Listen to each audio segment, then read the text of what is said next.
എന്തൊരു സ്വരശുദ്ധിയാ ഗോപിയയ്ക്ക്. അത് മാത്രമോ, സൂര്യൻ ഉദിക്കുന്നതിന് മുമ്പ് എണ്ണീറ്റ് ആ വീട്ടിലെ സർവ്വ പണിയും ചെയ്യും. നല്ല കൈപുണ്യം, കുടുംബത്തിന്റെ ഐശ്വര്യം ആ കുട്ടി. അമ്മേ, ഞാനൊരു കാര്യം ചോദിക്കട്ടെ? അതെ, നമ്മുടെ ഉണ്ണിയേട്ടന് വേണ്ടി എന്തുകൊണ്ട് ഗോപിക ആലോചിച്ചൂടാ? എന്റെ മനസ്സിൽ അത് നേരത്തെ തോന്നിയതാ. അവൻ ദുബായിൽ നിന്ന് വന്നിട്ട് പറയാമെന്ന് കരുതി ഇരിക്കുകയായിരുന്നു. ആഹാ, അമ്മ ഞാൻ ഇപ്പൊ വന്നെ. എടി,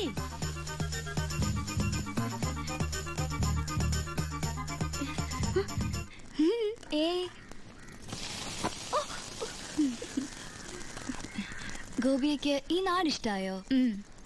ഈ തറവാട് ഇഷ്ടായോ? എന്റെ അമ്മ ഇഷ്ടായോ?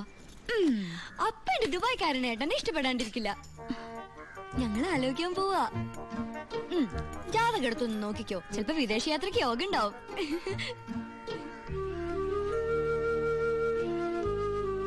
വന്നേ, ഒരു കാര്യം പറയട്ടെ. എന്താടാ പറ, എനിക്ക് ജോലിയുണ്ട്. അമ്മയ്ക്ക് അപ്പുറത്തെ ഗോപിയെ കുറിച്ച് എന്താ അഭിപ്രായം? ആ കുട്ടി അമ്മയുടെ മരുമോളായിട്ട് വരുന്നതില് വിരോധമുണ്ടോ? എന്റെ മനസ്സിലൊരു ആഗ്രഹം. നീ മിണ്ടായിരടി, ഞാനൊന്ന് പറഞ്ഞോട്ടെ. മോനെ, അത് അമ്മ, ഇന്നലെ ഞാനൊരു സ്വപ്നം കണ്ടു. ഗോപിക കല്യാണ പെണ്ണായിട്ട് അണിഞ്ഞൊരുങ്ങി വരുന്നതും കത്തിച്ച് പിടിച്ച നിലവിളക്കായിട്ട് അമ്മ സ്വീകരിക്കുന്നതും. കല്യാണമൊക്കെ ഉണ്ണിയേട്ടൻ വന്നിട്ട് മതിയെന്നേ, അതിനു മുമ്പ് നമുക്ക് ഉറപ്പിച്ചു വെക്കാലോ. ഏട്ടൻ നിൽക്കുമ്പോ അനിയന്റെ കല്യാണം നടത്തുക എന്ന് വെച്ചാ അമ്മ എന്തായി പറയണേ? ഞാൻ ഗോപികയെ ഉണ്ണിയേട്ടന് വേണ്ടി ആലോചിക്കുന്ന കാര്യാ പറഞ്ഞത്. ഗോപിക ഉണ്ണിയേട്ടന്റെ വധുവായിട്ട് വരുന്നതാ ഞാൻ സ്വപ്നം കണ്ടത്. നീ എന്നെ തീ തീറ്റിച്ചല്ലോടാ. അപ്പൊ ഏട്ടൻ ദുബായിൽ നിന്ന് വന്നാലുടൻ കല്യാണം.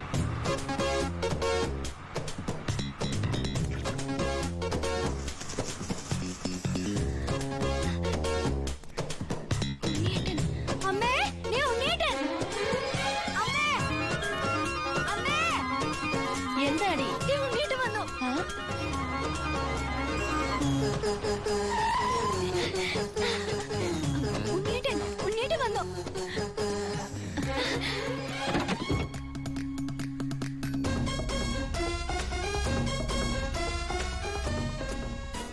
അയ്യേ, ഇതെന്റെ ഉണ്ണിയേട്ടനൊന്നുമല്ല. ഇതേതോ പിച്ചക്കാരൻ ലോട്ടറി അടിച്ച പോലെ ഉണ്ട്. അനിയനാ? ആരുടെ അനിയൻ? അല്ല, ഉണ്ണിയുടെ അനിയനല്ലേ? അതെ. ആ, ഞാൻ ഉണ്ണിയുടെ ഫ്രണ്ടാ. ദുബായിൽ നിന്നാണ് വരവ്. എന്റെ പേര് ബിജു. BIJU, ബിജു. നല്ല പേരല്ലേ? അകത്തേക്ക്. നമസ്കാരം.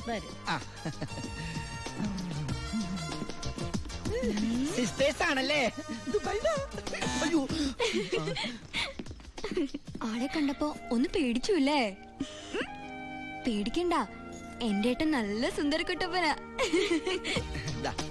ആദ്യം അനിയൻ ഇരിക്കി. ഞങ്ങൾ ദുബായിക്കാരെ ഇരുത്തിയിട്ടേ ഇരിക്കാറുള്ളു. ഇരിക്കി. അച്ഛനാണല്ലേ? എന്റെ മോളുടെ. ഞാൻ വിചാരിച്ചു എന്റെ മോളുടെ ഇരിക്കുന്നു. ഔട്ട് ഹൗസിലെ പുതിയ താമസക്കാരാ. ആ വണ്ടി മാത്രം അവിടെ വെച്ചിട്ട് ബാക്കിയുള്ള സാധനങ്ങൾ എല്ലാം ഇങ്ങോട്ട് എടുത്തോ. എല്ലാം ഇങ്ങോട്ടേക്കുള്ളതാ. ഉണ്ണി തന്നുവിട്ടതാണേ. ഉണ്ണി വരുന്നതിനെ കുറിച്ച് വല്ലതും പറഞ്ഞായിരുന്നു? ഒന്നും പറയാൻ പറ്റാത്ത അവസ്ഥയാ. അപേക്ഷ കൊടുത്തിട്ടുണ്ട്. അപേക്ഷയോ? ലീവിനെ. വലിയ തിരക്കല്ലേ, ഒരു ദിവസം പോലും മാറിയിക്കാൻ പറ്റില്ല. അവിടെ എന്താ ജോലി? എനിക്ക് അവിടെ ഗോൾഡ് ഫാക്ടറിയിലാ ജോലി. തനിക്കല്ല, ഉണ്ണിക്ക്. ഉണ്ണി അവിടെ വലിയ പൊസിഷനിലല്ലേ? നിങ്ങൾക്കൊന്നും ചിന്തിക്കാൻ പറ്റാത്ത പൊസിഷനില്ലേ എന്ന് പറയുമ്പോ ദുബായിലെ ഷെയ്ക്കാ?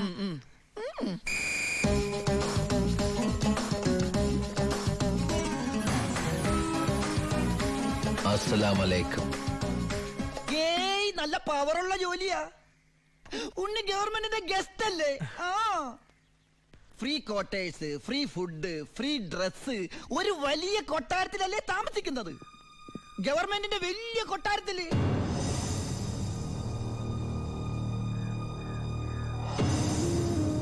ആ കൊട്ടാരത്തിൽ പ്രവേശിക്കാൻ സ്പെഷ്യൽ പെർമിഷൻ വേണം.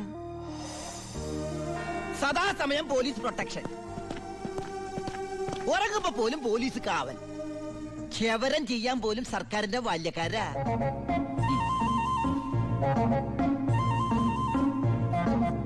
ഫുഡാണെങ്കിലാ 5 സ്റ്റാർ ഫുഡല്ലേ?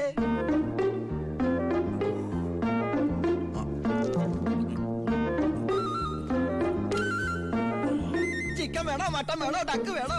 ഓ, ഇങ്ങനെ ഒരു മകനെ കിട്ടിയ അമ്മ ഭാഗ്യവതിയാണ് അമ്മേ.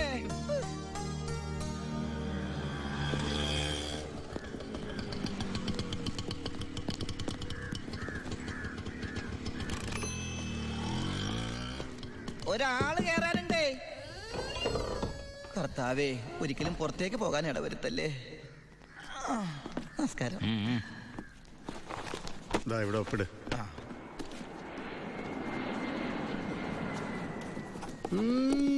ഇത് ആരുടെ ഒപ്പാടാ?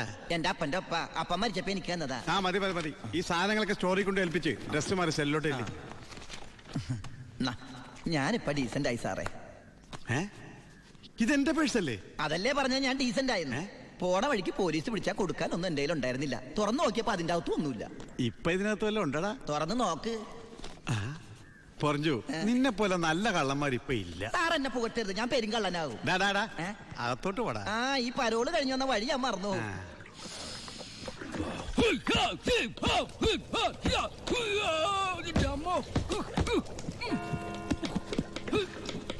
ആ ചപ്പാത്തി സ്പെഷ്യലിസ്റ്റ് എത്തിയല്ലോ. ഹായ് എവരിബഡി, പൊറിഞ്ഞു വന്നു. ഞാനില്ലാഞ്ഞിട്ട് ബുദ്ധിമുട്ടൊന്നുണ്ടായില്ലല്ലോ. എന്തായി? നീ പറഞ്ഞ പോലെ കച്ചി വന്ന് കാശുമായിട്ട് ഞാൻ ഡ്യൂട്ടി പെയ്ഡ് ഷോപ്പിൽ പോയി സാധനങ്ങളെല്ലാം വാങ്ങി വീട്ടിലെത്തിച്ചിട്ടുണ്ട്. ആർക്കും സംശയം തോന്നിയില്ല? സംശയം? ഹേ, ഞാൻ ദുബായിക്കാരായി വിലസില്ലേ. എന്റെ ഹെയർ സ്റ്റൈൽ എന്നെ മാറ്റിക്കളഞ്ഞില്ലേ. ഫേസ് ഇത് തന്നെയല്ലേ, പിന്നെന്താ കാര്യം? എത്ര നല്ല ആൾക്കാരാടാ നിന്റെ വീട്ടുകാരി. നീ എങ്ങനെ കുടുംബത്തിൽ പിറന്നടാ? ഇവിടെ നീ പരമശിവം, അവിടെ ഉണ്ണി ദാമോദർ. നീ പെരുങ്കള്ളനാ.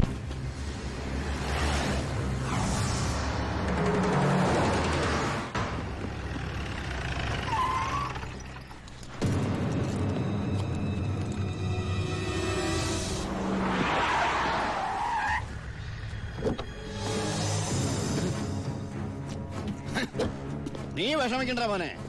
വിഷമദ്യം കഴിച്ച് മൂന്നാലെണ്ണം തട്ടിപ്പോയത് കൊണ്ടാണല്ലോ നിനക്കിപ്പോ എന്റെ അകത്ത് കിടക്കേണ്ടി വന്നേ. അല്ലെങ്കിൽ നിന്റെ അപ്പൻ നിന്നെ പുല്ല് പോലെ പുറത്തിറക്കി കൊണ്ടുവന്നേ. നിനക്ക് ഇവിടെ യാതൊരു ബുദ്ധിമുട്ടും ഉണ്ടാകില്ല. അതിനുള്ള ഏർപ്പാടൊക്കെ ഞാൻ ചെയ്തിട്ടുണ്ട്. നമ്മൾ ഇത് എത്ര ജയില് കണ്ടിരിക്കുന്നടാ. അപ്പഴേ സാറേ, സൂപ്രണ്ട് സാറിനോടൊന്ന് പറഞ്ഞേക്കണം, എവൻ ചിന്നാടമർക്കിയുടെ മോനാണെന്ന്. ആടാ മോനെ, കുറച്ച് ദിവസം കഴിയുമ്പോ നിന്നെ ഞാൻ ഹോസ്പിറ്റലിലോട്ട് മാറ്റിച്ചോളാം.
ഈ ജയിലിന്റെ ഉള്ളിൽ നിന്ന് ജീവനോടെ പുറത്തു പോകില്ല.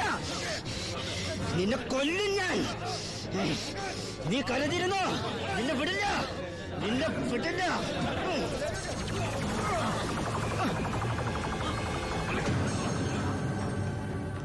Paramasivam, sorry sir. എന്റെ മുമ്പിൽ വെച്ചാണ് അഭ്യാസം. പരോളിന് അപേക്ഷ കൊടുത്തിട്ടില്ല. എന്താണ് അവനോട്ട് ഇടപാട്? ഓൾ കേരള ക്രിമിനൽസ് അസോസിയേഷനിൽ അവനും മെമ്പറല്ലേ സാറേ. ഇടപാട് കാണാതിരിക്കൂ. മേത്തൊക്കെ സാമ്പാർ പോയി. ഇതിൽ ചോറും കൂടി വിളമ്പട്ടെ സാറേ? 2 പപ്പടം കൂടി തടാ, പൊടിച്ചു കളഞ്ഞാൻ. ആരാ ചോറ് വെച്ചത്? പപ്പടം ഇല്ലെന്ന് അറിയില്ലേ? മതിയടാ. മതിയെങ്കിൽ മാറ്.